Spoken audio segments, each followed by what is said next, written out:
चमत्कारी बहू की लालची सास। राजगढ़ की गौरी अपने माता पिता की इकलौती संतान थी। गौरी के पिता मेहनतकश किसान थे।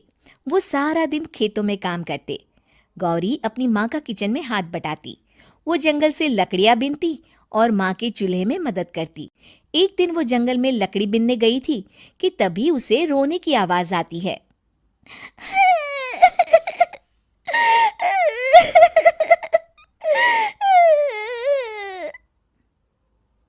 अरे, यहाँ कौन रो रहा है?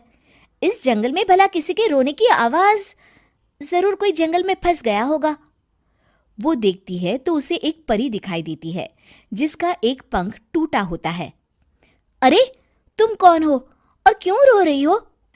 मैं परीलोक की रानी हूँ। पृथ्वीलोक में घूमने आई थी, लेकिन देखो ना, मेरे पंख ही टूट गए। अब मैं कैसे उड़ान भरूंगी? अरे, इसे जोड़ना तो आसान है। रुको, मैं अभी जोड़ देती हूँ। ये कहकर गौरी लकड़ी और रस्सी की सहायता से पंखों को जोड़ देती है।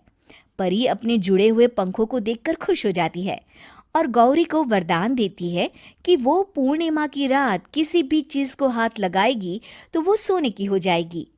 लेकिन गलती से अगर उसने किसी इंसान को छू लिया तो वो अगली पूर्णिमा तक सोने का ही रहेगा। गौरी घर आती है और सारी बात अपने माता पिता को बताती है। गौरी की माँ उसे कहती है, तू भी ना गौरी, सारा दिन परियों की कहानियां पढ़कर स्वप्न लोक में ही रहती है। नहीं माँ, मैं सच बोल रही हूँ। देखो, आज पूर्णिमा की रात है ना, इसलिए डर के मारे मैं कोई सामान भी नहीं छू रही हूँ। अच्छा, ऐसी बात है बिटिया रानी, तो जरा इस घड़े को हाथ लगा दे। गौरी घड़े को जैसे ही हाथ लगाती है वो सोने का हो जाता है। गौरी के माता पिता घड़े को देखकर हैरान रह जाते हैं। अगले दिन गौरी के पिता उस घड़े को सुनार के पास बेचने जाते हैं तो रास्ते में उन्हें कंचा काकी मिलती है। वो सोने का घड़ा देखकर गौरी के पिता से पूछती है, अरे गौरी के बापू, ये पीतल तो बड़ा चमक रहा है। अरे काकी, ये पीतल नहीं, सोना है, सोना। बेचने ले जा रहा हूँ।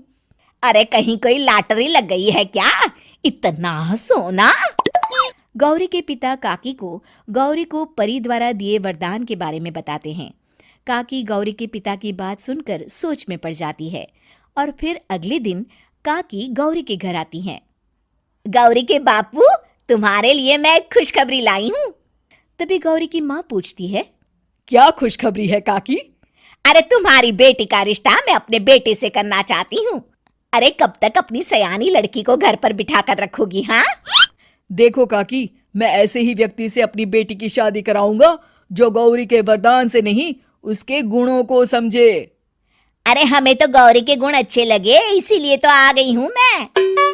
फिर गौरी के माँ बाप मान जाते हैं और उसकी शादी काकी के बेटे से हो जाती है। अगले दिन, अरे गौरी, कल पूर्णिमा की रात है। तुम्हारे पिताजी परी के वरदान के बारे में बता रहे थे, तो मैं ना कुछ चीजें रख दूंगी, जरा हाथ लगा देना। तभी गौरी का पति वहां आ जाता है और अपनी माँ से कहता है, माँ, क्या जरूरत है गौरी के वरदान को इस्तेमाल करने की?